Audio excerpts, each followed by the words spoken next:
Leon, mas aqui no YouTube tá como você já estivesse transmitindo, tá só, quer dizer, não transmitindo a gente, né? Transmitindo o evento, né? Tá lá só a imagem do homenzinho.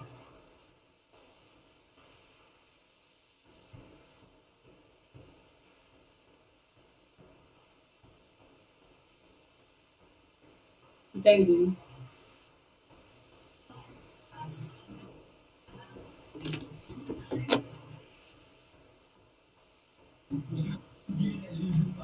Aí deixa eu fazer uma pergunta. Aí esse que tá agora aberto, você vai ter que fechar ele? Tá, não, eu tô perguntando. Tá, eu tô perguntando porque se ele fosse ficar aberto, eu ia deixar um recado aqui, entendeu? Porque ele tá mandando mensagem. Sei lá, se alguém entrasse, entendeu? Mas tudo bem, vamos embora. Manda o link novo. Mandou? Deixa eu avisar aqui. Peraí, não fecha ainda não, tá? Já que você mandou.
Eu fiz besteira aqui. Tá, peraí.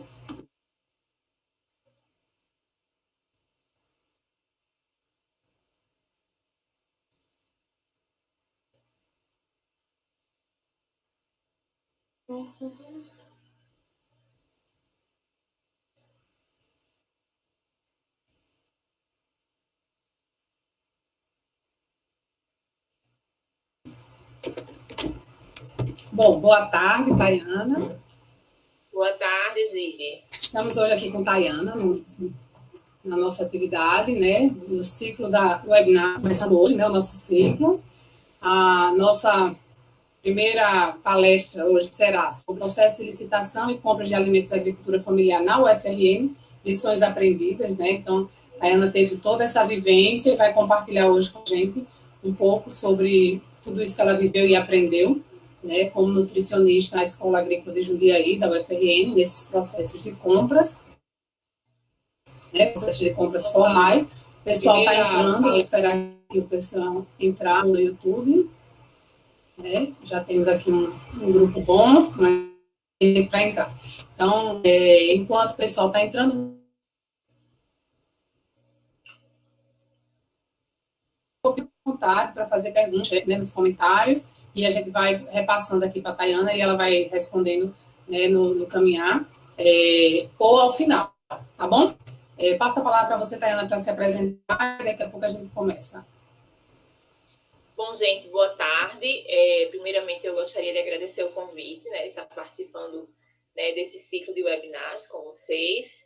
Conforme a Gidiene já falou, eu me chamo Tayana, eu sou nutricionista da UFRN já há mais de 10 anos. Iniciei minha carreira lá no Hospital Bezerra, no Campo Santa Cruz, e em 2015 fui removida para a Escola Agrícola de Jundiaí, né, Campus Macaíba. Eu possuo mestrado em saúde coletiva e estou bem próximo de concluir o doutorado também na mesma área. Nesse aspecto relacionado à aquisição, né, de alimentos, nas aquisições formais, eu já vinha participando, né, dessa tarefa lá no UAB, de Santa Cruz, só que eu me aproximei muito mais do processo depois que eu mudei para a Escola Agrícola, onde eu tive a oportunidade de participar da comissão de apoio, né, da UFRN, que é uma equipe formada por nutricionistas de várias unidades, onde a gente assessora esses processos de compra formais, né? Tanto as licitações como as 2 chamadas públicas que já aconteceram. E aí hoje eu vou dividir um pouquinho dessa experiência com vocês. É um tópico, assim, que eu acho, inclusive, muito válido esse momento, porque quando eu estava na graduação, a gente não teve a oportunidade de conversar mais sobre esse assunto, né? A gente não teve essa vivência de ver uma pessoa que já estava inserida na atividade falando, e acabou que, assim, o que eu vou compartilhar um pouco com vocês foi o que eu já acumulei nesses 10 anos de trabalho, mais de 10 anos, completei 11 anos esse ano, e assim, a gente está sempre aprendendo. Então, o que eu vou compartilhar aqui hoje, pode ser que no ano que vem, se eu tiver a oportunidade, pode ter mais coisas, né, a acrescentar. Então, é sempre muito bom, assim, dividir um pouco do que a gente sabe e ter essa perspectiva de estar sempre aprendendo. E essa é a nossa ideia mesmo, né? Pronto. Aí o que eu ia perguntar, eu queria saber se eu começo a apresentação, como é que eu faço agora? Só um minutinho. Suplementar aqui, antes de você começar a sua apresentação. E essa é a ideia do nosso evento, né? A gente vai trazer vários profissionais, né? A maioria nutricionista, e vai ter um administrador, para trazer um pouco disso, da vivência, da prática, do que eles aprenderam nessa prática, né? Que é no momento em que você está colocando tudo que a gente vê na teoria e você coloca em prática, né? E coisas que, de repente, nem apareceu na hora que você estudou na teoria e durante a prática elas vão surgindo, né? Então, a ideia é essa mesmo, é trazer o profissional para dentro para perto dos alunos, para que eles possam conhecer um pouco o que é, na prática, ser nutricionista e atuar na alimentação coletiva e agora especificamente nos procedimentos de compra, né? E os procedimentos informais. Então, Tayana, fica à vontade, pode colocar aí sua apresentação e começar. Certo, deixa eu já temos aqui o pessoal assistindo, o pessoal dando boa tarde, viu, Ney, para você também. Né? Tem boa tarde. Um bom grupo. Tem 6 pessoas aí participando conosco. Muito bom. Vamos lá. Então, vou começar aqui o compartilhamento. Pronto, deixa eu só mudar aqui. Acho que já está aparecendo, né? Você me confirma, Gide? Estava, mas agora ficou... Pronto, agora apareceu. Pronto, agora apareceu. Então, gente, vamos lá, vou começar, tá? Qualquer problema, interrupção, falha de transmissão, avisem, certo? Eu até olhei aqui para dentro do celular, tá aqui atrás, mas tá silencioso, mas se tocar eu escuto a vibração. Bom, então, conforme eu já me apresentei, eu sou Tayana.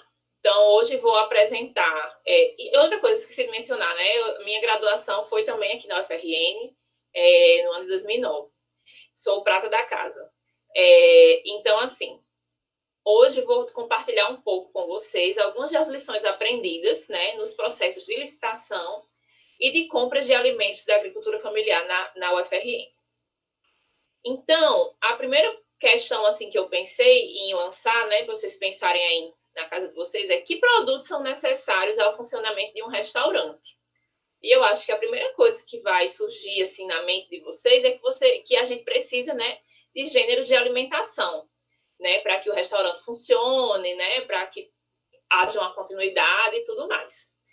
Só que, na realidade, são necessários vários outros tipos de materiais, como materiais de limpeza, materiais de acondicionamento e embalagem, né, principalmente porque a gente sabe que muitas regras sanitárias são necessárias ser cumpridas na hora que a gente fraciona um alimento, né? Então, eu tenho que ter materiais para me proporcionar esse cumprimento, né? Temos a necessidade também de muitos equipamentos e muitos utensílios, além de serviços de manutenção, né? Principalmente para os equipamentos de cozinha e aparelhos de ar-condicionado, né? E demais equipamentos que necessitem manutenção. Então, hoje, a experiência que eu compartilho com vocês é muito mais voltada para compra de gênero de alimentação, mas o caminho é o mesmo para todos esses outros elementos e que, por serem muitas vezes específicos para as necessidades da unidade de alimentação e nutrição, vão precisar do assessoramento do nutricionista durante o processo de compra, tá? Então, queria só reforçar isso, que os passos que eu vou compartilhar com vocês hoje é muito mais exemplificando para o gênero de alimentação, mas que se aplicam aos demais tipos de produtos, tá? Então, os gêneros de alimentação, eles atualmente podem ser adquiridos por processos de licitação e por chamadas públicas, certo? A chamada pública, ela é específica para adquirir gêneros oriundos de agricultura familiar. E, assim, se torna um caminho assim, mais recente dentro da realidade da UFRN. É uma coisa que vem acontecendo assim nos últimos 4 anos, né? E no segundo momento da minha apresentação, eu vou chegar nisso. Mas que, tradicionalmente, a licitação é o principal caminho, né? Já que, através dela, você pode comprar os gêneros de qualquer natureza, independente de ser oriundos da agricultura familiar, certo? E aí, nesse processo de aquisição, eu vou dar especial enfoque ao trabalho do nutricionista. O que é que nós, enquanto profissionais mais íntimos com o produto que está sendo comprado, podemos contribuir, né, para a realização do processo. Então, antes de falar dos processos em si, é importante pontuar os princípios da administração pública, que são a legalidade, impessoalidade, moralidade, publicidade e eficiência. Significa o quê? Que os processos eles têm que estar de acordo com o que está previsto em leis e normas e notas técnicas, né, decretos, enfim, dentro do que está estabelecido dentro das normativas. A impessoalidade diz respeito à questão de você julgar ali o que está sendo posto como documento, independente de você conhecer ou não, né, quem está por trás, então, independente das pessoas que estão envolvidas com determinadas empresas ou associações ou cooperativas. Do mesmo jeito, a moralidade, tudo seguindo dentro do que está correto, né? A publicidade diz respeito a todos os atos serem divulgados e estar em um ambiente que qualquer pessoa possa ter acesso. E, assim, hoje em dia é mais fácil porque a gente tem a internet, né? Através das páginas de internet, Instagrams, que qualquer pessoa pode ter acesso. Mas vamos pensar que esses princípios, eles existem desde antes da internet ser algo popular e acessível para todo mundo. E a eficiência é tentar fazer o máximo, né, com o mínimo de recurso possível, né? Pensando no sentido econômico da coisa. Então, de maneira geral, o processo de compra, ele passa por essas 3 etapas, né? Pensando na compra mais formal. Em um segundo momento, a gente vai falar da chamada pública, que vai ter suas semelhanças, mas tem algumas diferenças também. Mas, de maneira geral, nós temos aqui a demanda, que seria a necessidade dos insumos, né? A licitação, ou chamada pública, pensando nos gêneros de agricultura familiar, e os empenhos, né, que é, em suma, a efetivação da compra. Então, por exemplo, quando nós, pessoas físicas, queremos adquirir um produto, a gente tem o nosso dinheiro em conta e a gente tem, né, no mercado as empresas que fornecem esse produto. Então eu tenho a liberdade de pesquisar quantas empresas eu quiser, né? E eu tenho a liberdade de escolher, assim, não, hoje eu vou comprar aqui da empresa aqui do outro lado da rua, porque para mim é mais prático, tá mais perto, e eu vou querer comprar.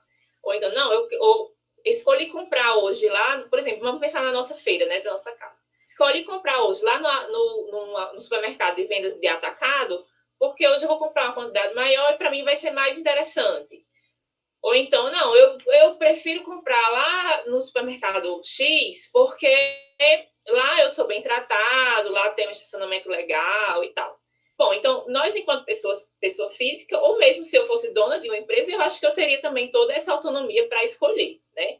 E pensando na questão da moralidade e da publicidade, no serviço público a gente não tem essa liberdade, né? Tem que ser uma coisa muito transparente, que permita concorrência e pensando também no princípio da questão da eficiência, eu tenho um determinado recurso e eu tenho que utilizar ele da melhor forma possível, né?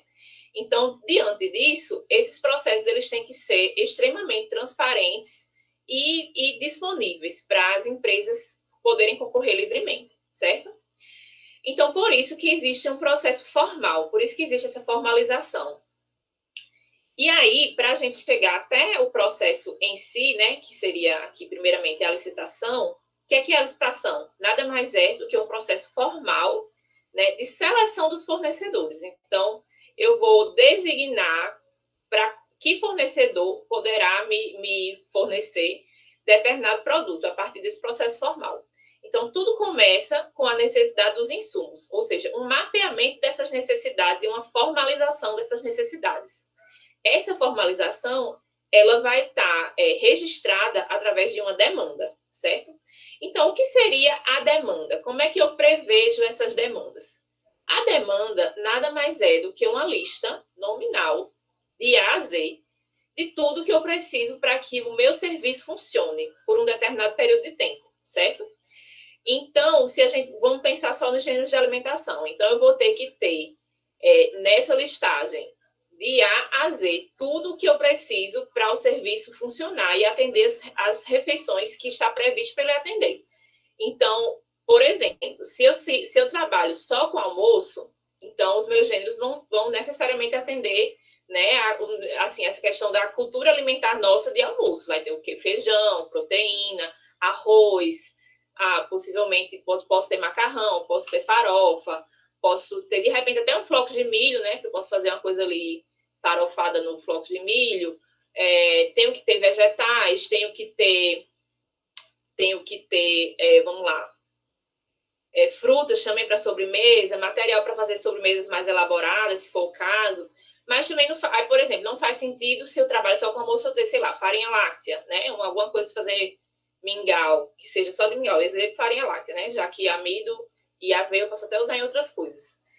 E aí é isso, eu tenho que fazer essa listagem em conversa com o que eu vou servir e prevendo, inclusive, o imprevisível. Como assim? Por exemplo, se no meu serviço existe uma cultura de comemorar a festa junina, né? Então, a gente tem que estar aliado com essa cultura também, né? Na festa junina aqui do Nordeste, a gente come o quê? A gente come milho, espiga, a gente come pé de moleque, a gente come... aí várias coisas derivam do milho, né? Mas vamos pensar, sei lá, bolo preto, né? Então, vai ter que ter essas coisas, esses ingredientes, né? Também prevendo essas possíveis festividades. E isso era muito comum, por exemplo, quando eu trabalhava no AB, a gente tinha que ter algumas coisinhas assim que desse para fazer alguma confraternização, né? Especialmente que ela tinha uma enfermaria de criança, então a gente comemorava o Natal, o Dia das Crianças. Então tinha, assim, por exemplo, milho de pipoca, né? Para fazer uma festinha assim, mais com cara de festinha, de acordo com o que a gente entende, né, culturalmente como isso. E aí é isso. Aí você pergunta, Tayana, mas eu preciso de uma demanda muito grande dessa espiga de milho? Não, se eu sei que eu só vou utilizar uma vez no ano, então eu tenho que propor um quantitativo que tenha relação com essa frequência de uso, né? Então, o primeiro passo é selecionar os materiais e depois quantificá-los para a cobertura de um ano. E aí, o que é que vai influenciar nisso? Vai influenciar os per capita que eu adoto, a frequência com que aquele ingrediente vai ser utilizado, né, no cardápio. Vamos lá, se ele é utilizado almoço e jantar ou somente almoço, o número de comensais que eu atendo no almoço, no jantar, no café da manhã, pronto, tudo isso vai ser utilizado no cálculo dessa demanda, certo? Aí esse valor precisa ser fechado. Se eu imagino que seja, se eu faço uma projeção aqui, que eu vou precisar de 1.000 quilos de arroz para passar um ano, eu tenho que colocar só os 1.000? Não necessariamente.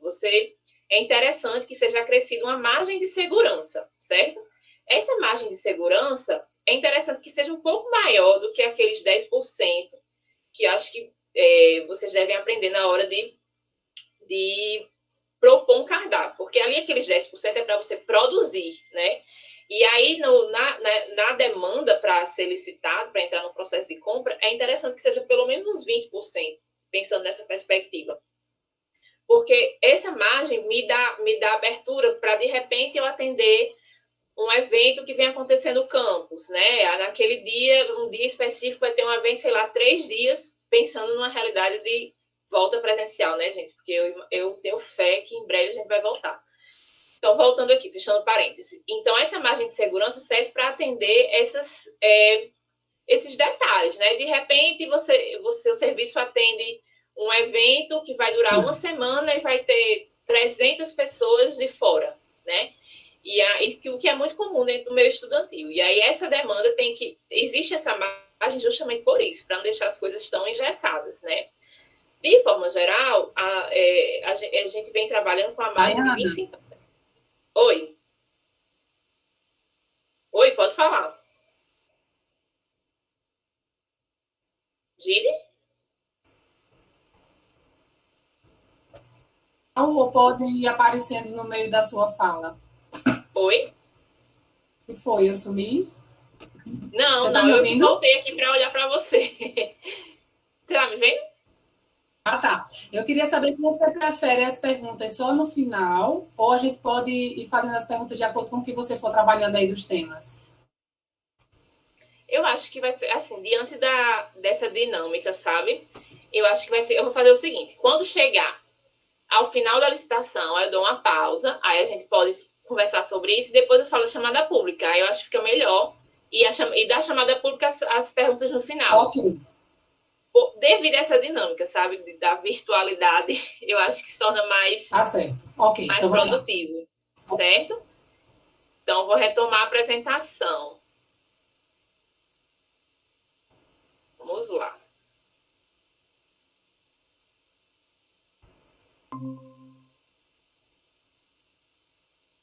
Apertar aqui a tela cheia. Vamos lá, acho que voltou, né? Bom, eu já falando da margem de segurança. Então, o planejamento das demandas o que é que significa isso? Listar tudo que é possivelmente ou provavelmente necessário para o seu serviço funcionar, né, durante um ano, com as suas devidas quantidades, já considerando uma margem de segurança, que lhe permita atender adversidades, que lhe permita atender possíveis festividades, né? Um exemplo, quem é da residência universitária, eu não sei nos últimos tempos que está um orçamento mais apertado, mas culturalmente sempre se comemora o Natal lá, né? E que tem preparações bem específicas, com ave natalina, com aquelas frutas mais enlatadas, que a gente utiliza mais no fim do ano, tipo pêssego em calda, essas coisas assim. Só que aí essa demanda dessas outras coisas que só vai usar uma vez no ano é bem menor, né? Do que, por exemplo, o arroz, o feijão, o café, o açúcar, esse tipo de coisa. Então, na UFRN existe um sistema que é primo do SIGA, né, de vocês. Então, temos o CIPAC, que é o Sistema Integrado de Patrimônio, Administração e Contratos. Então, praticamente tudo da parte administrativa é centralizado nesse sistema. Então, por exemplo, quando eu iniciei o meu trabalho no UFRN, ele já existia, já estava em funcionamento, e já existia todo um catálogo, né, dos materiais já cadastrados nesse sistema. Então, a nossa demanda tem que estar em consonância com os materiais que estão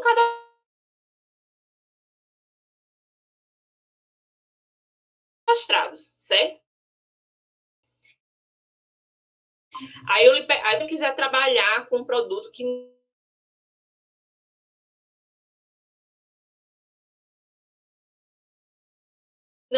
eu tenho que elaborar uma denominação do material com a gramatura, o tipo de embalagem, toda a descrição do que seria interessante, né, para aquele produto e fazer uma breve pesquisa de mercado com mais ou menos uns 3 preços, que eu posso até, de repente, pesquisar na internet.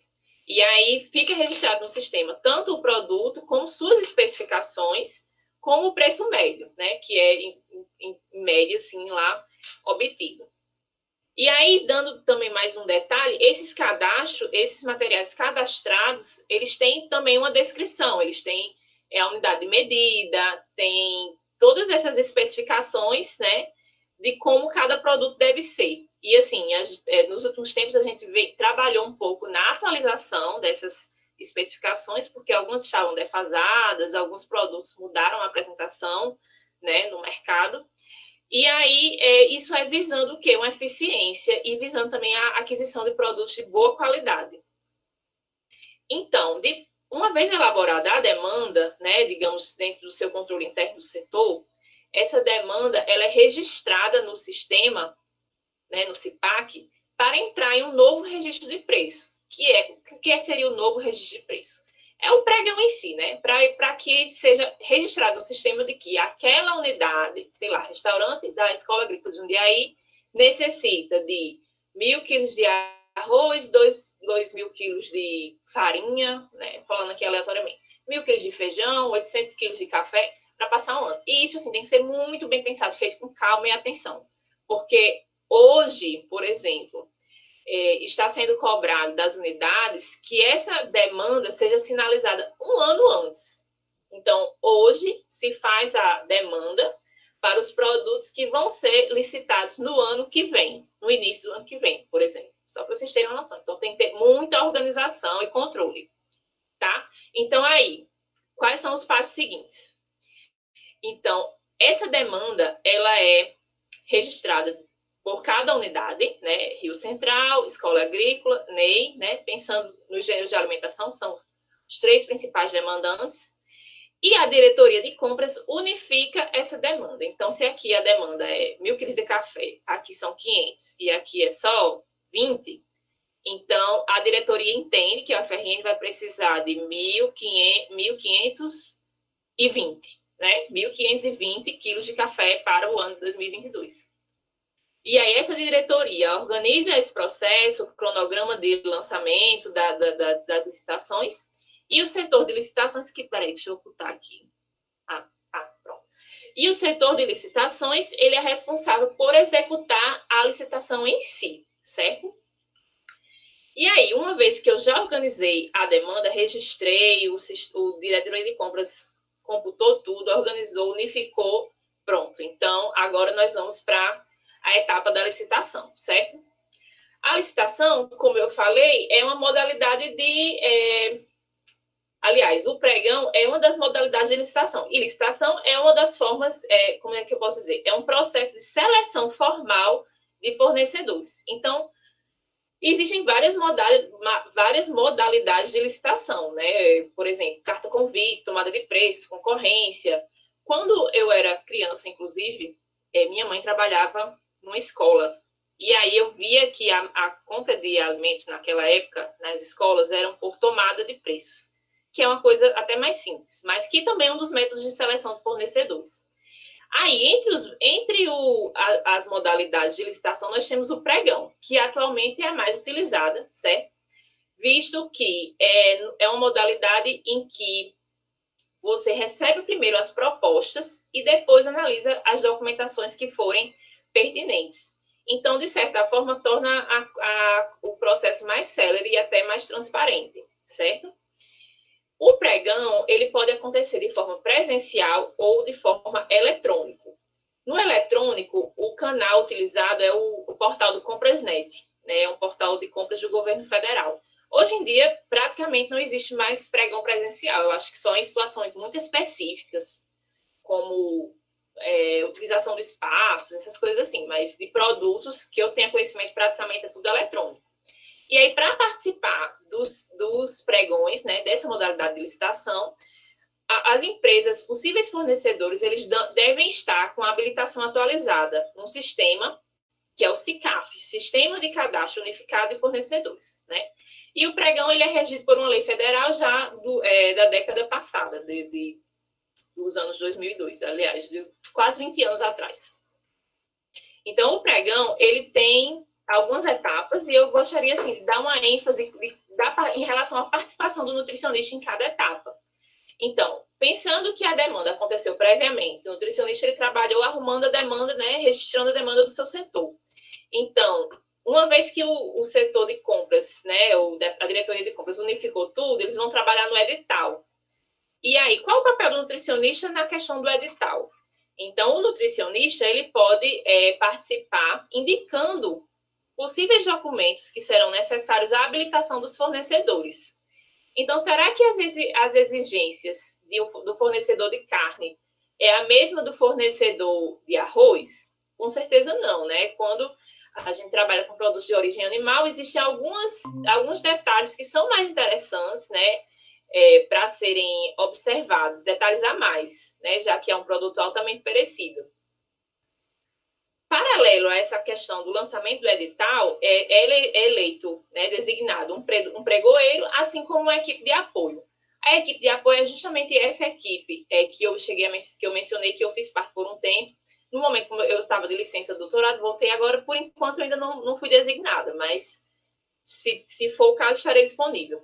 E aí fica designado esse pregoeiro, que é um funcionário administrativo que domina essa parte mais burocrática, e a equipe de apoio, que é formada por nutricionistas, por pessoas que têm um conhecimento mais íntimo, né, do produto que está sendo licitado, que vai assessorar nas decisões, né? Então, nessa etapa de lançamento de edital, basicamente, o assessoramento da equipe é esse, de ver, conforme cada produto, que documentos seriam interessantes, né, a habilitar os fornecedores. Uma vez que o edital ele foi lançado, torna público, é marcado um dia para a fase da competição, né, que já fica dentro da fase externa. Na fase da competição, os fornecedores vão dar lances em relação a cada produto que está sendo licitado. E aí, é semelhante a um leilão, só que é inverso, ganha o menor preço, né? Daí a importância de ter uma especificação muito bem feita, porque se a gente coloca uma especificação bem como é que eu posso dizer, bem inespecífica, né? Procurei outra palavra, mas não achei, mas bem inespecífica, acaba que aquele menor preço ali vai ser aceito e às vezes não é uma marca que é tão boa assim, né? Que lá para frente pode até lhe dar problemas dentro da sua produção. Então, na fase da competição, cabe à equipe de apoio analisar os produtos, né? Os produtos que estão sendo ofertados em função do que está registrado na especificação daqueles produtos. Então, por exemplo, na hora que o fornecedor, o candidato a fornecedor, né, no caso, ele lança um preço, ele tem que especificar ali qual é a marca que ele vai fornecer, certo? Porque lá está escrito assim, café, 250 gramas, torrado, moído, com selo da BIC, outras coisas. Eu até não era nem bom você falar de café, porque eu não tomo café, então nem entendo de café. Bom, mas digamos que tem lá as especificações. E aí, na hora que a empresa faz o lance, ela diz qual a marca que ela vai fornecer. Eu, empresa A, forneço essa quantidade de café por R$4, por exemplo. E a marca vai ser marca ABC, um exemplo. E aí, a função da equipe de apoio é analisar item a item se aquela marca atende às especificações que já foram previamente definidas e que estão constantes no edital, certo? Essa avaliação, ela pode ser feita por catálogo de produtos, né, por visita a sites, né, ou ainda através da avaliação da amostra, né? Então, quando não é possível chegar a uma conclusão através do site ou através de um catálogo, a gente faz esse pedido, né? Do envio da amostra, e algumas vezes essa amostra é submetida à cocção, por exemplo, já aconteceu de fazer cocção de arroz, de feijão, né? Para ver a questão do rendimento, se atende o que está dentro do que é esperado para aquele produto e tudo mais. Na fase da habilitação, né, que é a fase posterior à competição, primeiro eu faço a competição dos preços, depois eu vejo se as empresas estão com os documentos tudo ok. Então, na fase da habilitação, cabe à equipe de apoio a análise de documentos específicos, que foram justamente os que foram indicados aqui na etapa do lançamento do edital. Então, esses documentos podem ser, vou citar aqui exemplos, alvará sanitário, laudos microbiológicos, especialmente em relação à polpa de fruta, registro do controle de pragas e vetores, manual de boas práticas. São exemplos de documentos que são específicos aqui da nossa alçada. E aí, se o fornecedor aqui, que estava ganhando, não for habilitado, esse produto em que ele estava ganhando vai para o segundo lugar, né? E assim sucessivamente. Até chegar num ponto que foi o menor preço ali dentro daquele ranking e a empresa tem condições de ser habilitada, certo? Então, nisso, após esse processo, a indicação do vencedor, e se alguma empresa se sentir prejudicada, ela pode entrar com recurso, né? Muitas vezes os recursos, eles apelam para questões também técnicas, tipo, o manual que a empresa que está na minha frente apresentou tem mais de 3 anos. Então, já está velho, defasado. E aí, comissão, vocês vão aceitar isso? Então, isso também dá uma transparência, porque, de repente, alguma coisa pode passar batida, ou às vezes não. Então, assim, a equipe também geralmente participa nessa resposta aos recursos, certo? Às vezes, é bem ruim, assim, porque acaba que eles utilizam muita linguagem do direito, às vezes é um pouco, vamos dizer, desafiador, mas, como eu falei no início, é sempre um aprendizado. Então, acaba que alguns termos a gente vai se acostumando, né, vai se familiarizando, mas para mim, eu acho sempre um desafio responder um recurso, devido a essa linguagem que é comum utilizar.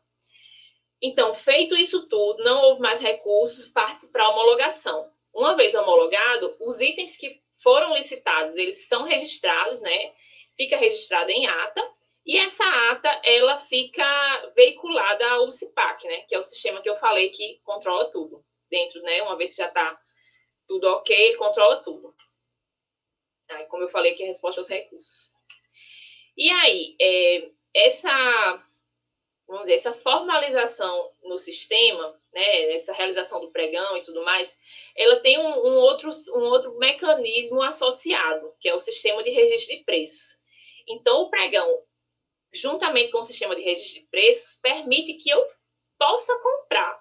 Mas esse mecanismo foi adotado no sentido de viabilizar uma não obrigação da compra integral daquilo tudo. Por quê? Eu cheguei até a conversar com o pregoeiro sobre isso, porque eu não entendia o que era isso. Ele me explicou o seguinte, que antigamente existiam as licitações e eles só podiam acontecer quando já existia um recurso já separado, né, para comprar aquele gênero, um recurso já disponível. Então, o sistema de registro de preço, ele permite que eu vá selecionando os fornecedores, independente de eu ter o recurso. E lá na frente, quando eu tiver o recurso, eu já vou estar com o processo formalizado, para que eu faça aquela compra ou não, certo?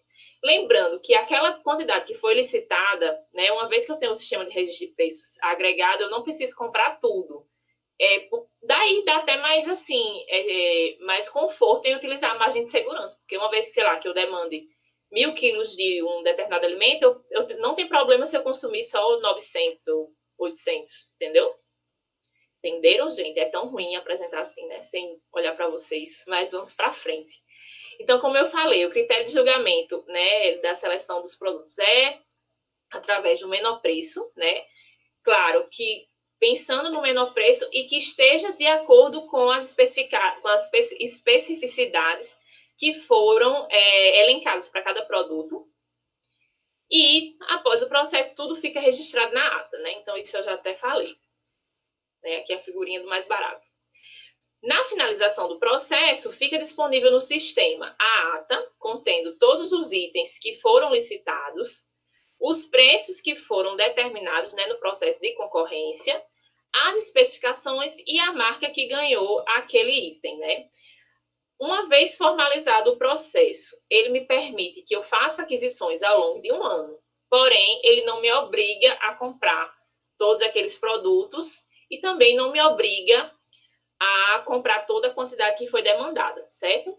Então, vou citar aqui o exemplo da festa do Natal. Então, digamos que eu demandei itens específicos para um cardápio natalino, mas devido à pandemia do coronavírus, não vai ser possível fazer essa festividade.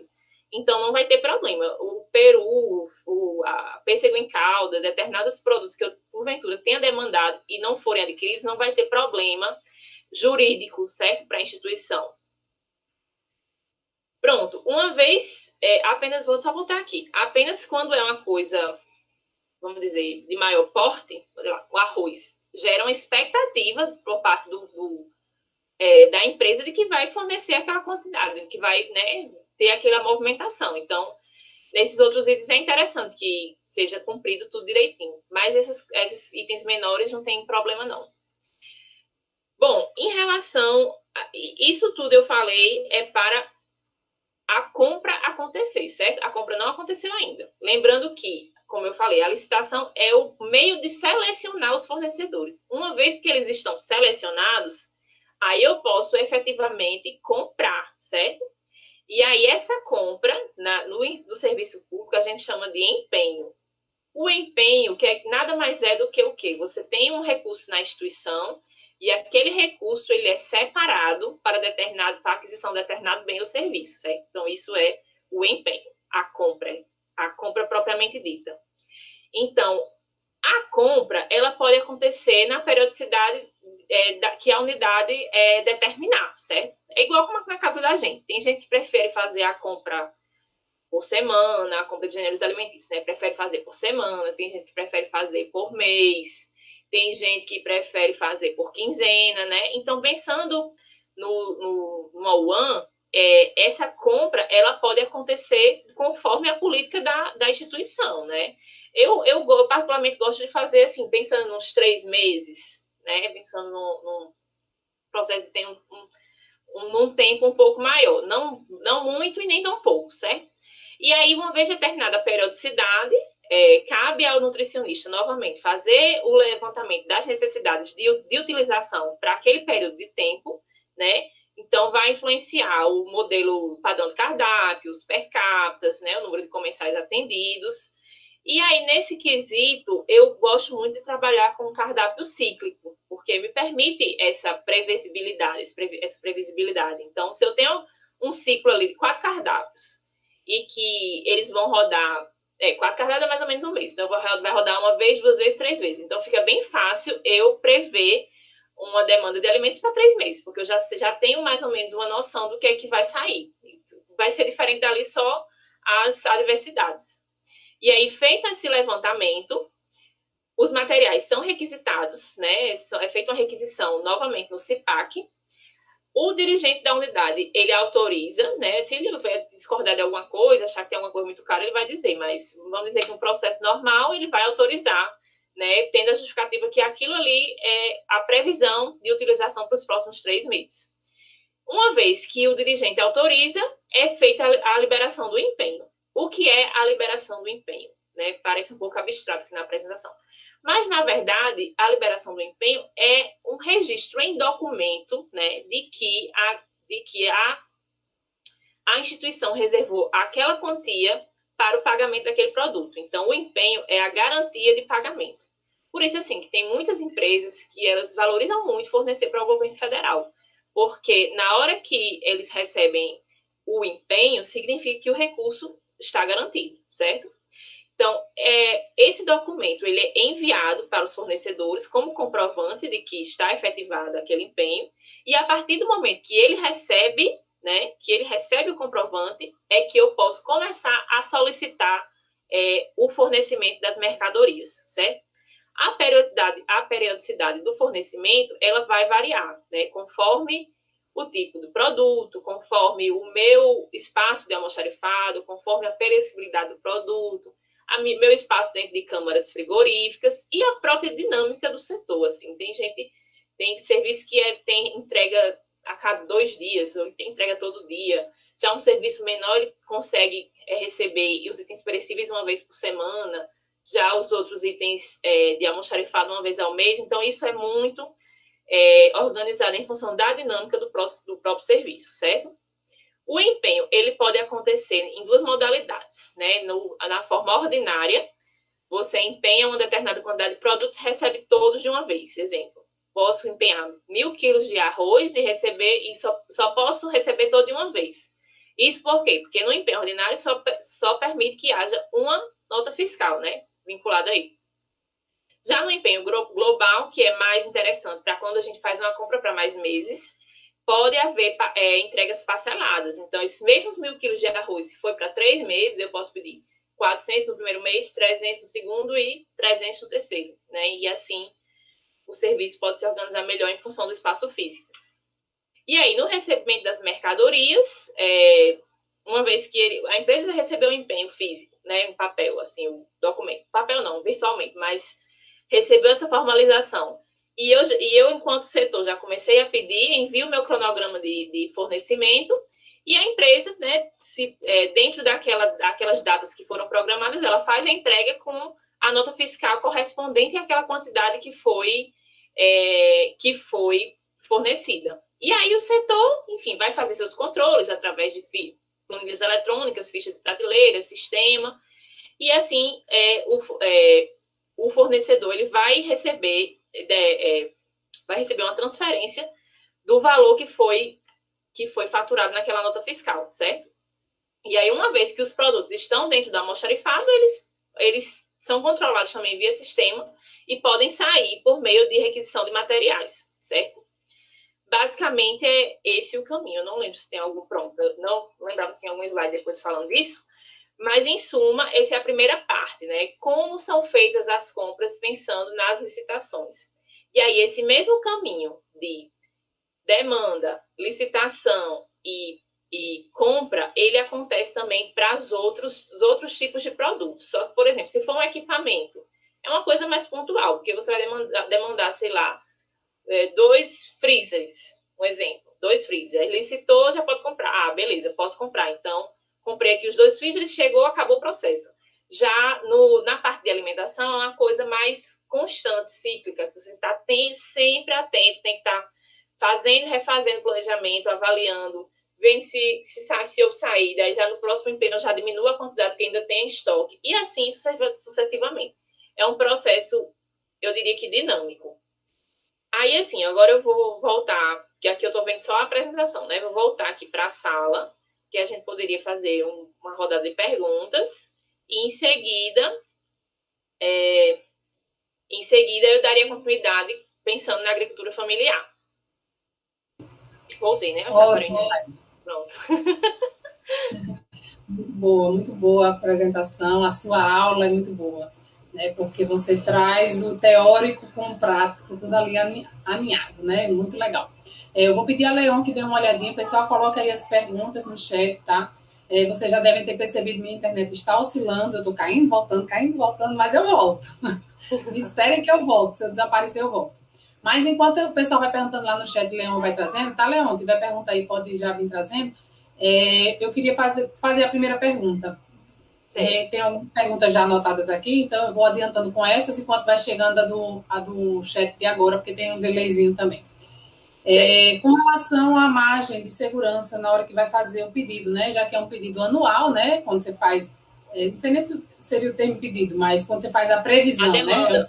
A demanda. Isso, então, você costuma chamar de demanda. O pedido, eu gosto de chamar de pedido quando é já na compra. A compra, beleza, é um pedido. Né? A compra mesmo.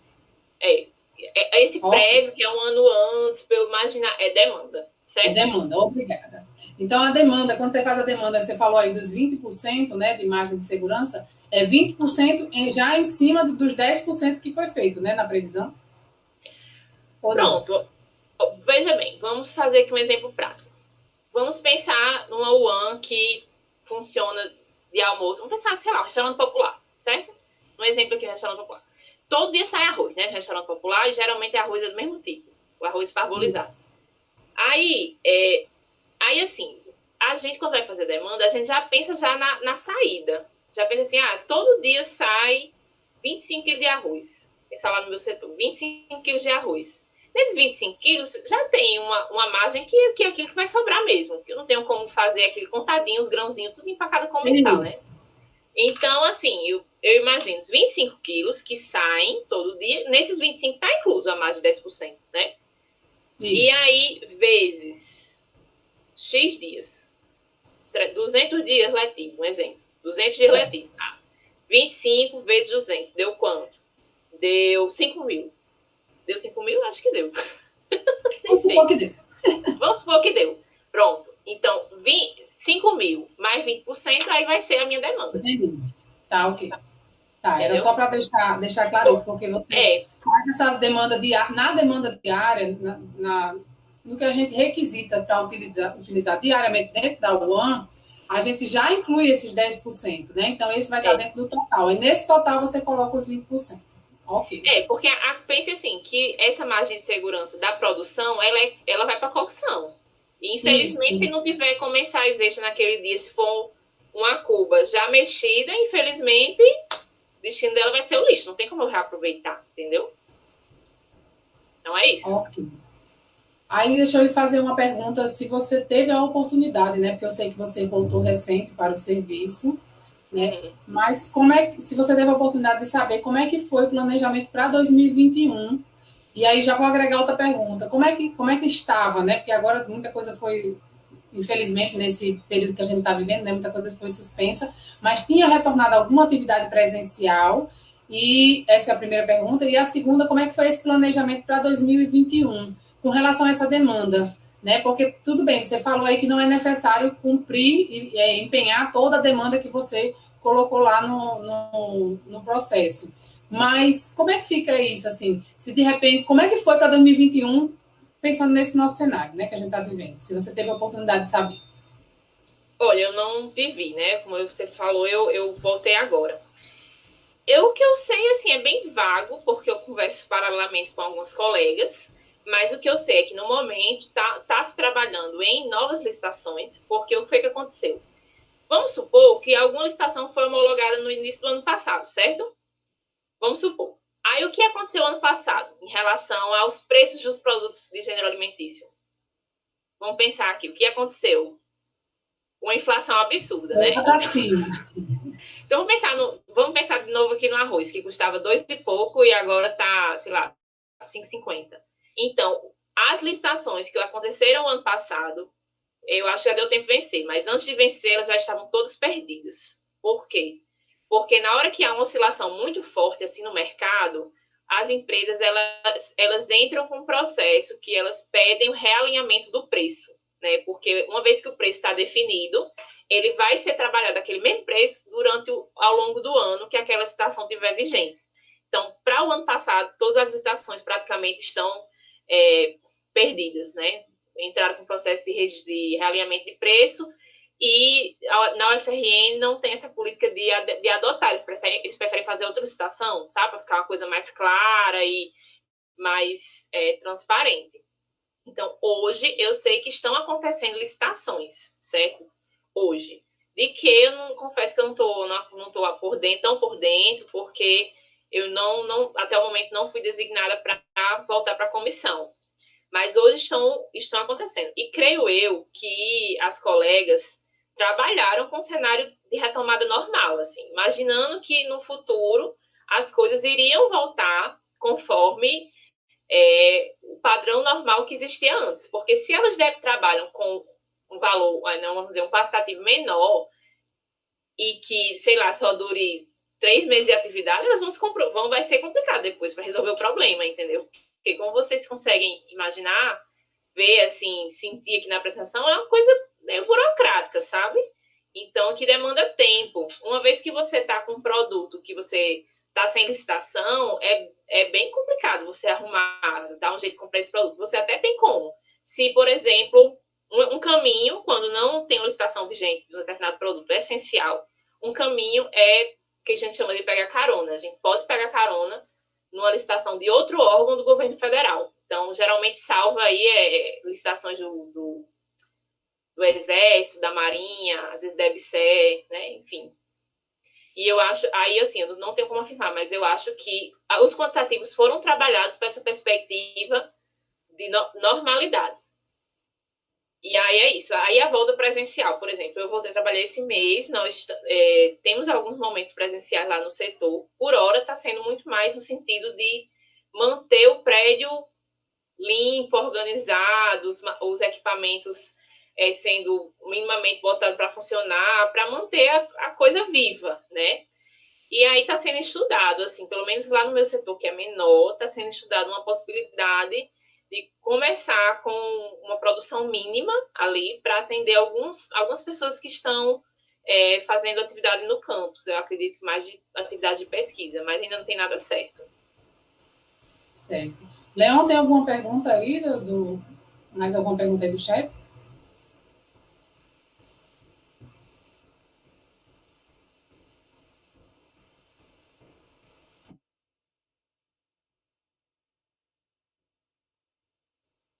Ai, isso é uma dor de cabeça, gente. Ai, meu Deus. Isso é dia a dia do nutricionista.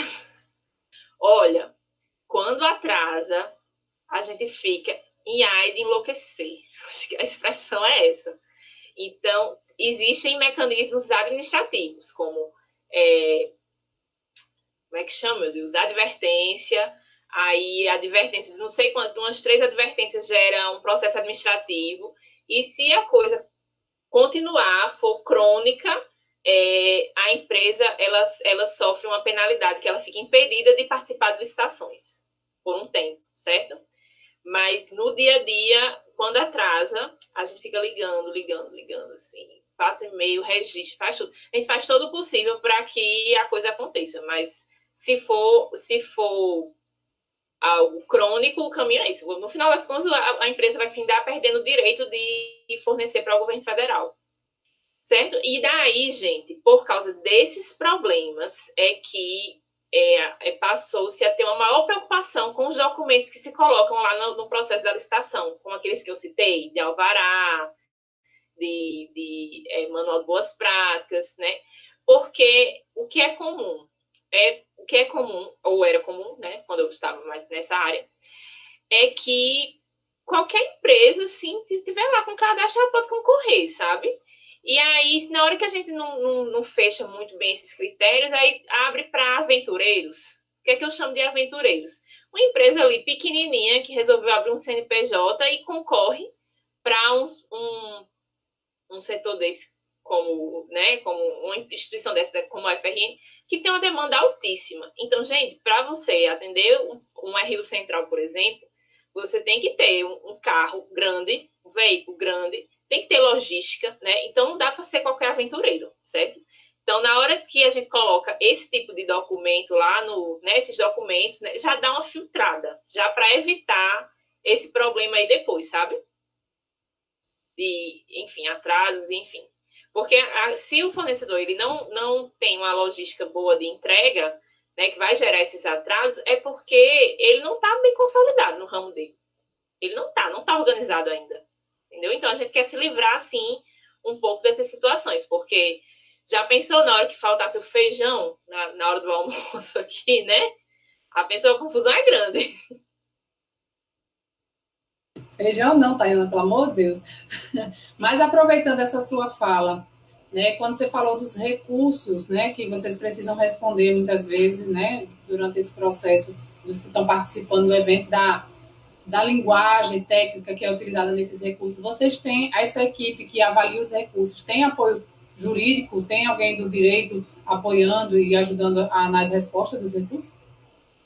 Não, tem o pregoeiro, mas o pregoeiro ele não tem uma formação específica, assim, não é qualquer, assim, vamos dizer, não diria qualquer pessoa, mas tem alguns que têm formação em administração, outros são formados em contabilidade, então eles nos ajudam. Acaba que, porque assim, a gente faz o recurso e entrega para ele. E ele quem comanda, né, a formalização desses documentos no Comprasnet. Toda essa negociação, tudo isso é no Comprasnet, fica tudo registrado lá.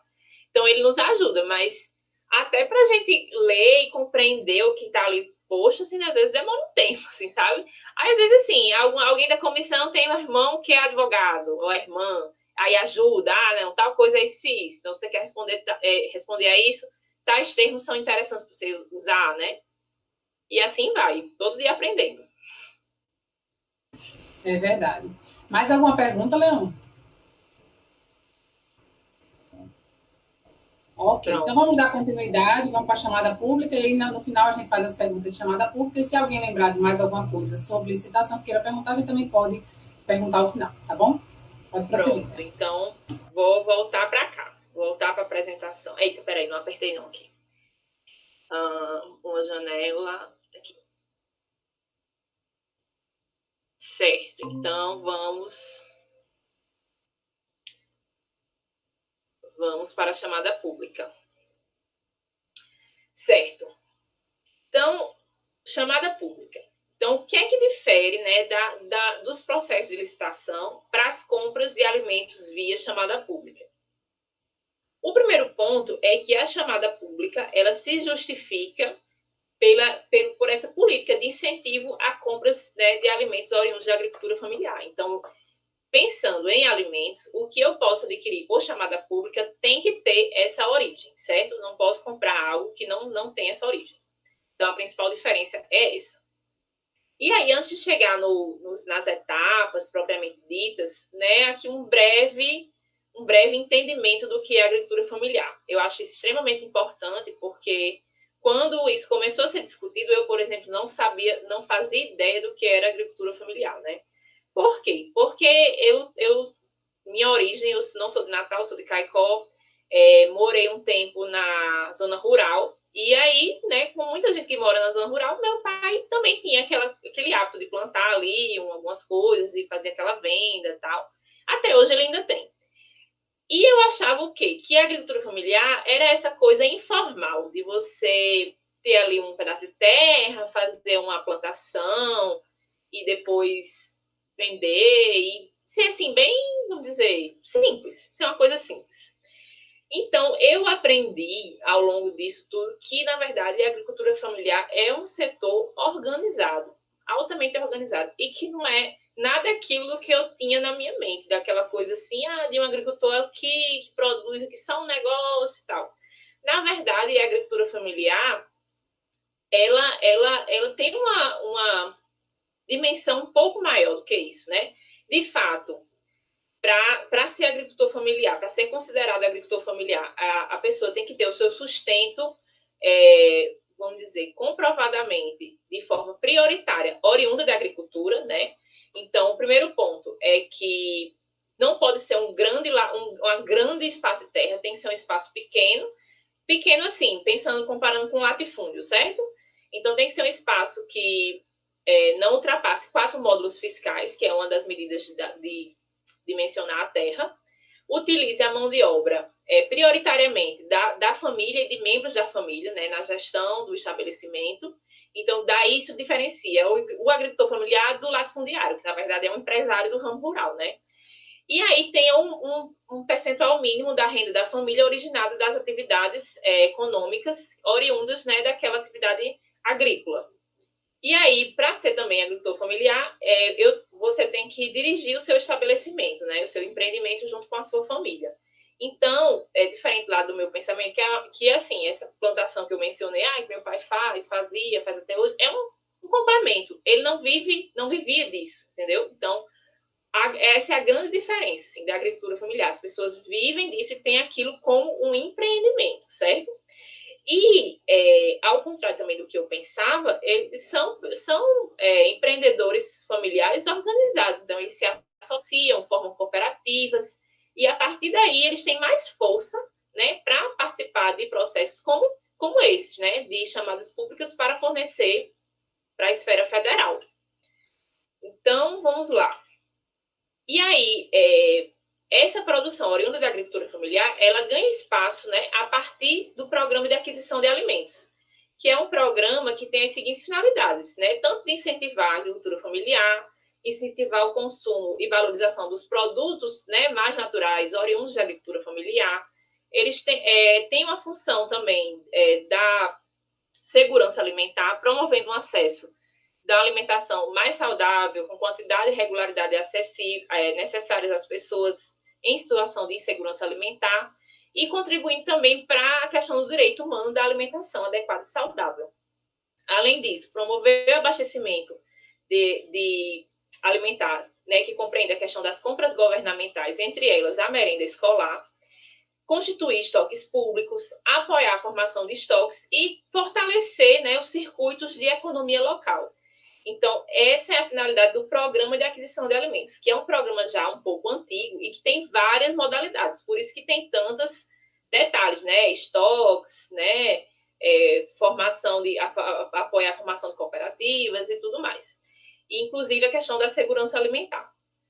Por quê? Porque o programa de aquisição de alimentos, ele vem mais antigo. Existem várias modalidades.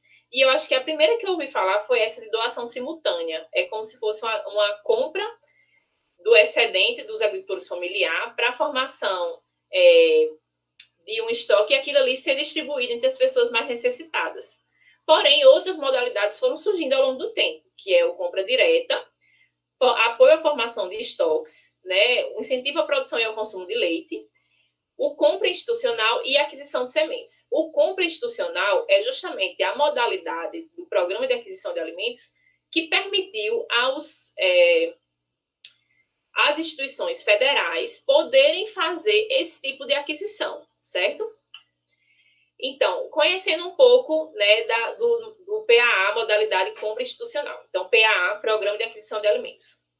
PAA, compra institucional, justamente a modalidade que permite aos órgãos da União, dos estados, do Distrito Federal e dos municípios comprarem alimentos por meio da agricultura familiar, né, usando os recursos financeiros que são utilizados para essa finalidade, para a compra dos alimentos, e que dispensam um processo licitatório, porque conforme eu apresentei, né, no primeiro bloco, acaba que o processo licitatório você vê que é bem burocrático, a coisa demorada, né, e tudo mais. A ideia da chamada pública é ser um pouco mais ágil e ser um tanto mais simples, apesar de que tem algumas semelhanças dentro do processo. Então, nessa perspectiva do compras institucionais, podem ser atendidos hospitais, né, quartéis, presídios, exército, restaurantes universitários, creches, escolas, entre outros. Pode ser adquirido qualquer gênero alimentício que seja oriundo da agricultura familiar, né? Então, outra coisa que eu aprendi, eu achava que a agricultura familiar era só alface, cebolinha, coentro, essas coisas assim, né? Essas coisas assim mais que crescem mais rápido, que são mais simples. Então, estar inserida nesse processo me mostrou que, na verdade, não é só isso. E que os agricultores familiares realmente estão empreendendo bastante, estão produzindo produtos já processados, como queijos, bebida láctea, coalhada, requeijão, polpa de frutas, outras coisas que é oriundo da sua produção, mas que já atendem outras necessidades, certo? Além disso, essa questão do compras institucional, ele permite a produção própria dos agricultores que cumpram os requisitos de controle de qualidade na norma vigente. Então, ou seja, se eu tenho uma cooperativa, se eu selecionei aqui uma cooperativa para adquirir, para fornecer para mim, o que ela fornece tem que ser da produção própria delas, dos agricultores delas. Eles não podem comprar no mercado para repassar. Não, tem que ser o produto tem que ser fruto daquela atividade econômica, certo? Então, posto isso, já alguns anos depois, pensando que foi em 2012, essa permissão, em 2015 foi estabelecido, né? Aqui, ó, 2012 permitiu. Permite-se que nessa modalidade de compra, os órgãos comprem na agricultura familiar. Só que a partir de 2015, com o decreto 8.473, foi estabelecido, né, um percentual mínimo de que 30%, né, das aquisições de alimentos na esfera federal, da administração pública federal, fossem destinados, né, à aquisição de produtos da agricultura familiar, a partir de 2016, certo? Até então existia só a possibilidade de compra. A partir de 2016 foi colocado que deve-se fazer um esforço nesse sentido, estabelecendo inclusive um percentual mínimo. Ao lado disso, o PENAI, né, em 2009, já desde 2009, através de lei, determina que 30% do valor que seja repassado para o Programa Nacional de Alimentação Escolar seja utilizado, né, para aquisição de produtos de agricultura familiar. Então, coincidentemente, na UFRN, nós temos as duas situações acontecendo de forma simultânea, né? Unidades como, por exemplo, o NEI, que atende crianças, ele recebe recursos do Programa Nacional de Alimentação Escolar, assim como a Escola Agrícola de Jundiaí, né, que possui ensino médio e subsequente também recebe recursos do PENAI. Então, acabou que em 2016 iniciou-se um debate, né, de como iniciar essas compras de gêneros oriundos da agricultura familiar, e viu-se que existiam essas duas questões, que tanto a gente era enquadrado pelo PAA, compras institucionais, como era uma demanda do PENAI, né, fazer essas compras. E aí, essas compras, a realização dessas compras geram benefícios para todos que estão envolvidos, né? Tanto quem está comprando adquire alimentos mais frescos, né, mais adequados ao hábito alimentar local, é um produto que está mais perto da gente, assim como quem produz se qualifica, ao mesmo tempo que gera uma renda que fica dentro aqui do próprio Estado, né? Então, os agricultores se qualificam e até evoluem, assim, na questão de fazer novos investimentos no seu empreendimento familiar, gerar novos produtos a partir daqueles alimentos que estão sendo produzidos e assim sucessivamente. E aí o terceiro ponto é justamente isso que eu falei, da questão do poder de compra, né? Então, esse recurso que poderia escoar de repente para outros estados, ele acaba ficando aqui dentro do nosso estado e aquecendo a economia local, certo? Então, na UFRN, as primeiras experiências com a agricultura familiar, com chamada pública, iniciaram em 2016. Iniciou-se em 2016 esse debate. A primeira chamada, a gente estava assim, bem perdido. A palavra é essa. E acabou que a equipe de apoio que eu comentei, que lá nos pregões a gente trabalha, não sei o quê, a equipe de apoio, ela só foi formada aqui, não foi formada desde o início para estudar como é que ia ser o edital, como é que era, como é que não era. A equipe de apoio só foi convocada e formada já no processo, na etapa já de concorrência, vamos dizer assim, de selecionar as cooperativas, os agricultores familiares. Então, houve essa falha, certo? Então, tanto que na primeira chamada, uma coisa que deveria ser muito mais simples, foi bem complicado, porque houve uma impugnação do edital e acabou que a coisa demorou de um ano para o outro, né? Foi lançado o edital em 2016, mas só foi homologada a chamada em 2017. Então, por ser a primeira experiência, foi colocado que só ia ter validade de 6 meses e se constituiu basicamente em relação à compra de frutas e hortaliças. A segunda chamada, né, como essa aqui foi homologada em 2017, a segunda chamada ela começou o planejamento em 2017, entrando para 2018, certo?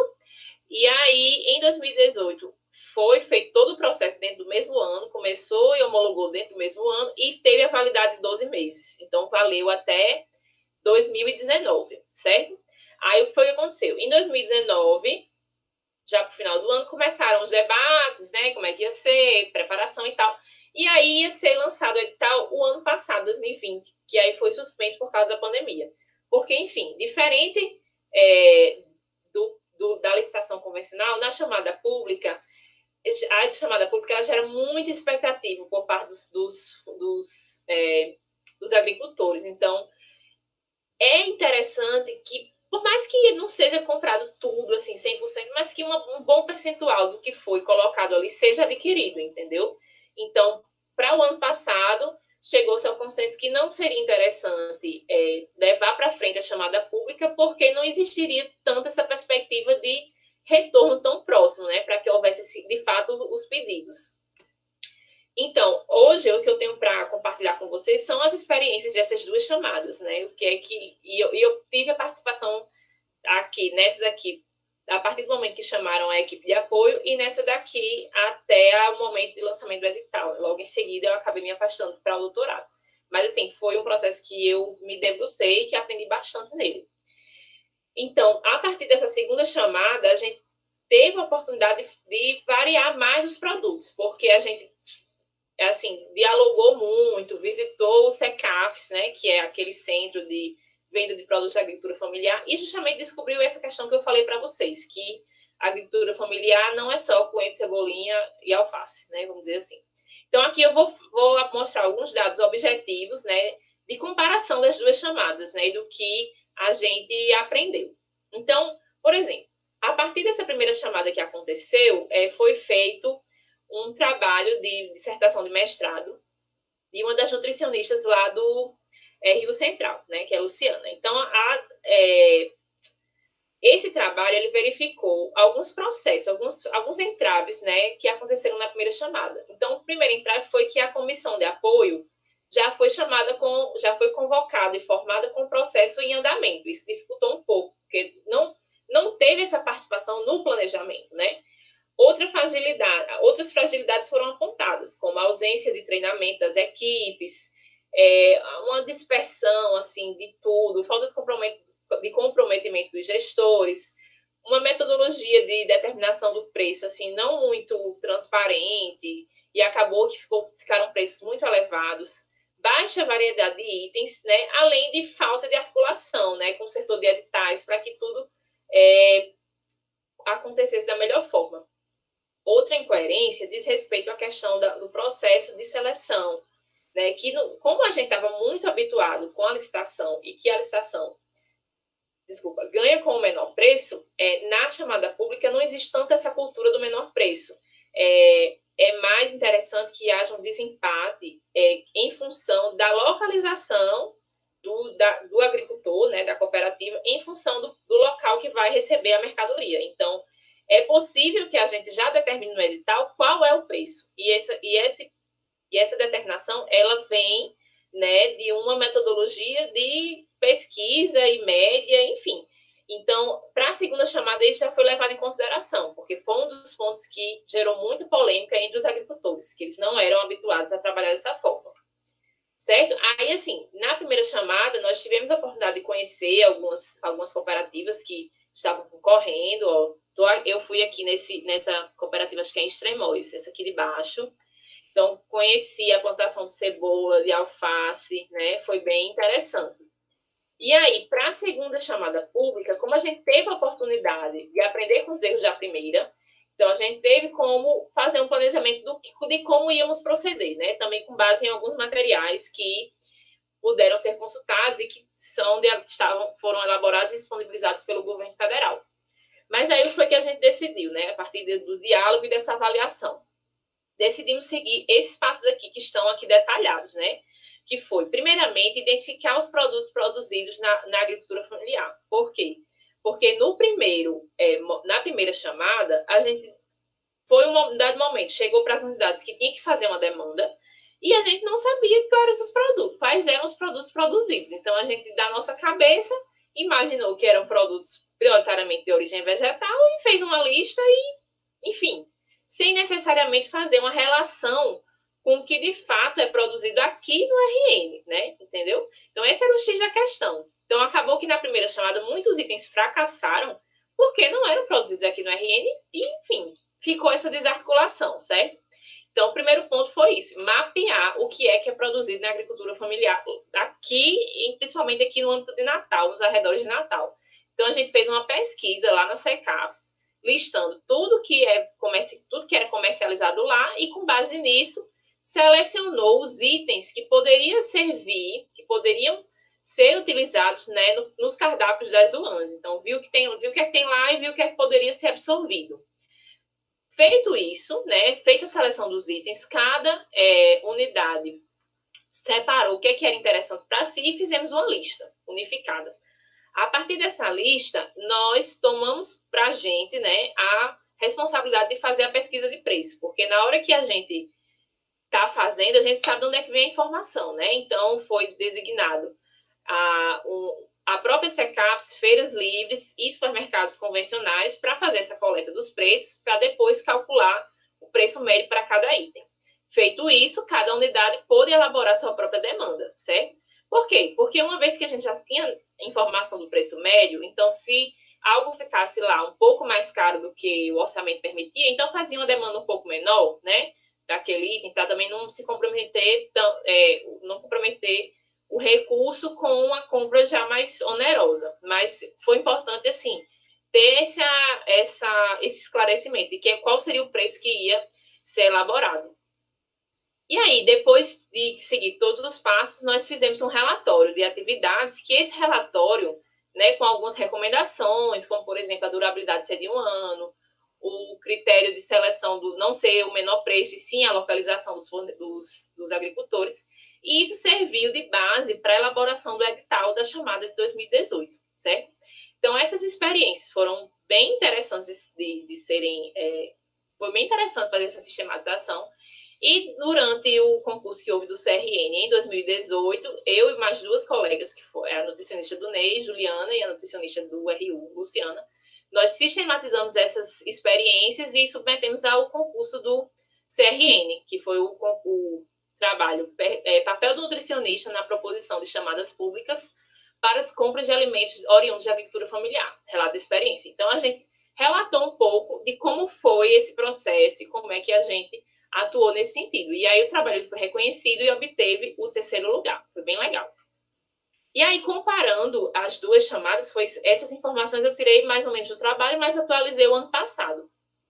Então, por exemplo, na primeira chamada, a gente só demandou 29 itens e só foram homologados 17. Significa que os outros provavelmente não eram produzidos no âmbito da agricultura familiar no RN. Enquanto na segunda, nós pudemos demandar bem mais itens e homologar 90% dos itens demandados, né? O que eu acho um percentual de sucesso bem mais interessante. Além disso, como não houve muito planejamento assim, do que ia ser demandado, enfim, o consumo da primeira chamada ficou bem baixo assim, do que foi demandado em valores em reais e do que foi consumido, só foi consumido quase 30%. Enquanto para a segunda chamada, no momento que eu fiz essa pesquisa, já havia um consumo de quase 90%, né? 83%. Aqui foram os itens que foram demandados para a primeira chamada e os em vermelho foram os que fracassaram, certo? Então, possivelmente por não ter uma cultura de produção, né, aqui dentro do nosso estado. Já em relação aos itens da segunda chamada, só fracassou alguns sabores de polpa e o item cebola. O que eu acho assim, bem interessante destacar são esses que estão sublinhados, porque são produtos já que passam por um processamento que justamente vai de encontro, né, daquele pensamento que eu falei no início, que agricultura familiar é só coentro, cebolinha, feijão verde, né? Então você vê que tem produção de bebida láctea, doces processados, leite pasteurizado, certo? Manteiga, polpas de frutos de diversos sabores, queijos, requeijão, goma, né? Já que a goma que vem da mandioca que já passa por um processamento. E quem sabe hoje já tem até muito mais coisas e eu nem esteja por dentro, né? E aí, em relação aos preços, também é importante destacar que muitos preços ficaram bem abaixo na hora que a gente foi a campo e foi fazer essa verificação, entendeu? Fez essa pesquisa. Então, aqui do lado eu tenho as diferenças, né? Alguma outra diferença é para mais, porque acabou que talvez o primeiro preço estivesse subdimensionado, mas a grande maioria é para menos, e é assim, 30%, 18%, 50%, né? São valores expressivos. E aí, quais são as lições aprendidas, né, de tudo isso? O que é que eu gostaria de destacar, assim, para vocês nessa tarde? É que, pensando nos procedimentos de compra, né, a participação do nutricionista é essencial em todo o processo, desde da demanda, do planejamento inicial, até o processo de aquisição, de formalização em si, seja ela por licitação, seja por chamada pública, né? E continuando, né, com o planejamento do abastecimento propriamente dito. Isso tudo tem ganhos importantíssimos, tanto na qualidade dos fornecedores que estão sendo selecionados, como dos produtos, né? Porque na hora que a gente tem uma equipe técnica avaliando a adequação do item ofertado com a especificação, você ali consegue filtrar os produtos de má qualidade que não estão de acordo com a especificação. Então, a gente tem que entender que estamos sujeitos a erros e acertos e que um perfil curioso e aprendiz vai lhe ajudar, né, a estar sempre aprimorando, né, os seus processos e trabalhando em prol do acerto, vamos dizer assim. Em relação à agricultura familiar, a gente vê que a UFRN ela tem grande contribuição para o desenvolvimento, né, da economia local com essas aquisições e que foi muito importante a inserção de novos produtos a partir da chamada de 2018, porque, assim, aumentou também a quantidade de recursos inseridos nesse tipo de compra e incentiva os agricultores a ter mais investimento no seu empreendimento familiar. Basicamente, eu acho que são esses os principais pontos em relação às lições aprendidas. Aqui são algumas referências, principalmente usadas nessa parte da chamada pública, e eu gostaria de agradecer a atenção e vou abrir agora para voltar agora para a sala para as perguntas, tá?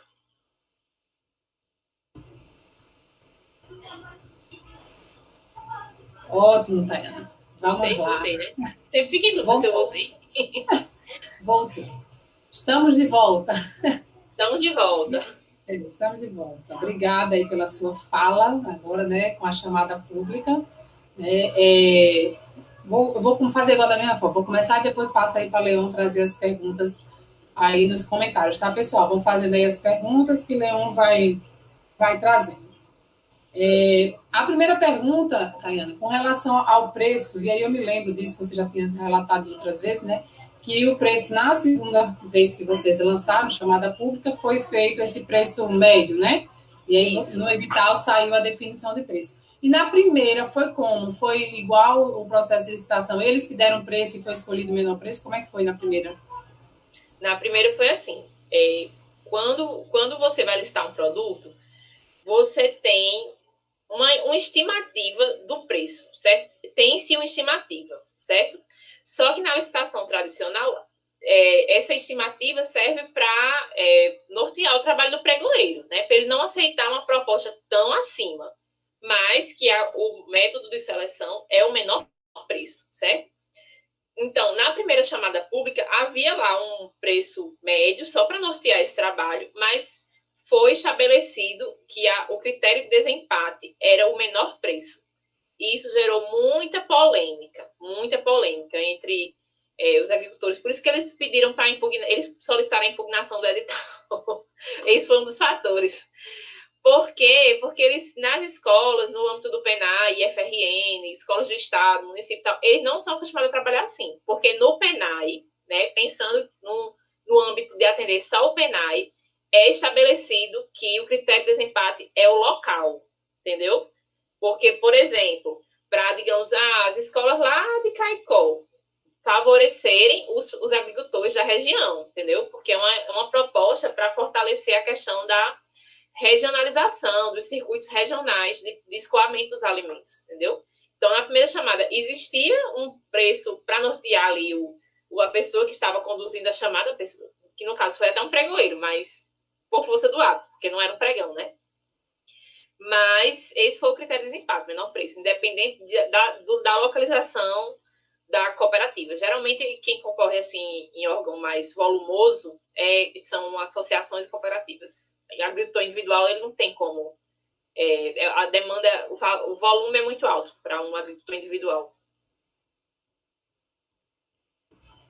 Acho que eu respondi, né? Respondeu sim. Mas só aproveitando aí já o finalzinho da sua fala, que até respondeu um pouco o que eu ia perguntar, mas eu vou fazer questão de perguntar para ficar claro para a turma, né? Para todo mundo. Nessa questão também, quando você... Tá, o primeiro critério de desempate é a localidade, né? Tá ali mais próximo para favorecer a comunidade, né? Os agricultores da região. E quando você acontece de ter um agricultor da região que lhe atenderia, teria condições de lhe atender a demanda e empatou com uma cooperativa. Né? Aquela questão do desempate, se vai para o menor produtor ou se vai para o maior produtor.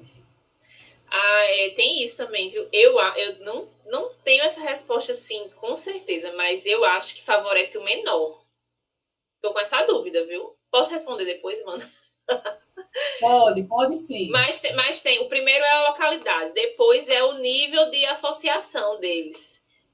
Cooperativa, associação, não sei o quê. Mas eu não tô, Gidiane, com certeza dessa informação. Mas é o segundo critério. Ainda tem outro critério, que é se o empreendimento ele é situado em localidades de quilômetro. Também tem outro. Né? Também tem outra prioridade. Também tem outra prioridade. Sem problema, a gente vai continuar nesse assunto, né? Ainda daqui para frente, aí eu trago a resposta para eles, não tem nenhum problema. Tem alguma pergunta aí, Leon?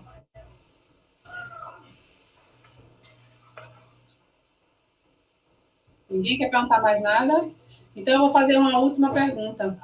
Eu vi lá nos gêneros que. Sim, antes de fazer a pergunta também, eu acho que é interessante, porque tem termos que para a gente vai ficando comum, mas que para eles é novo, né? O termo fracassar, né? Que o produto fracassou. Ah, fracassou, o produto Vou deixar que fracassou. você explique. Explica aí o que é o produto fracassar. Pronto. Ah, verdade. O produto fracassou. Oi, seu filho tá aí atrás. Bem, o produto fracassa quando ele está no edital sinalizando que a instituição ela quer adquirir aquele produto, mas não houve nenhuma empresa apta a fornecer aquele produto, certo? Isso pode acontecer porque ninguém se candidatou a fornecer o produto, ou pode acontecer quando alguém se candidata, alguma empresa se candidata, mas oferta um produto que não atende a especificação. Ou então ela, pensando no pregão, certo? Pensando no pregão, ou então ela não está ok com os documentos de habilitação. Pensando na chamada pública, geralmente fracassa quando ninguém se candidata, né? Tendo em vista que já para adentrar no processo, você já tem que mostrar os seus documentos que comprovam que você é agricultor familiar e que está em dias lá com suas questões burocráticas quanto a essa condição. Então, fracassar é isso, não houve homologação daquele item. E aí vem a pergunta que eu ia fazer. Aí eu vi que no primeiro grupo lá dos alimentos, né, da primeira chamada pública, dos que fracassaram, estava o melão. Aí quando eu vi, eu disse, bom, mas melão, nós somos produtores de melão, né? Aí me veio essa curiosidade. Mas na segunda, eu vi que não fracassou. Na segunda teve melão. Aí minha pergunta é, vocês tiveram essa curiosidade, por que, que o melão fracassou na primeira? Eu tive, foi uma coisa que me chamou muita atenção. Mas eu, na época, nem não fui atrás muito, mas eu entendi que era porque o melão, nosso estado é muito forte em melão, mas é uma fruticultura já empresa, não é agricultura familiar. Então, assim, naquele E de momento, exportação, né? E de de exportação. exportação. Então, possivelmente, naquele momento, não tinha ninguém aqui por perto que pensou em fornecer. E que eu sei que o nosso estado é muito forte em melão, mas que são empreendimentos já, talvez, que não se enquadram na questão de ser agricultor familiar. Aí, assim, no processo de seleção da segunda chamada, eu já estava afastada. Eu participei até a hora de lançar o edital. Fiz o possível para me afastar com esse edital lançado, mas aí, daí em diante, eu já não participei. Então, é possível que os agricultores tenham verificado que é uma demanda, que poderia ser uma demanda do local, né? Assim, das instituições, e passaram a fornecer, né? A se candidatar. Porque, na verdade, produzido porque vem de lá na Secafes. Então, para estar nessa segunda chamada, veio, né, inicialmente dessa pesquisa. A gente viu que lá se comercializava melão, entendeu? Então, talvez no primeiro momento a Associação Cooperativa Agricultor não ficou atento, enfim. Ou até estava com outra demanda para atender, né? E não teria como se candidatar, poderia acontecer também. Bom, Tayana, muito obrigada, foi muito boa, como sempre, né? É muito bom a gente ouvir quem está envolvido realmente nesse processo, né? E traz com segurança, né? Com propriedade, sabe do que está falando, porque você vive isso daí que você fala, né? Então a gente fica muito feliz com a sua participação. Eu já agradeço em nome de todos que aqui estiveram presentes. Né, até onde eu acompanhei aqui, porque, como eu disse, minha internet está oscilando muito, mas até onde eu acompanhei, tinham 47 pessoas por aí assistindo, né, fora as que vão assistir depois, que vai ficar gravado. Mas, enfim, a gente agradece demais a sua participação. Tem mais alguma colocação, Leon?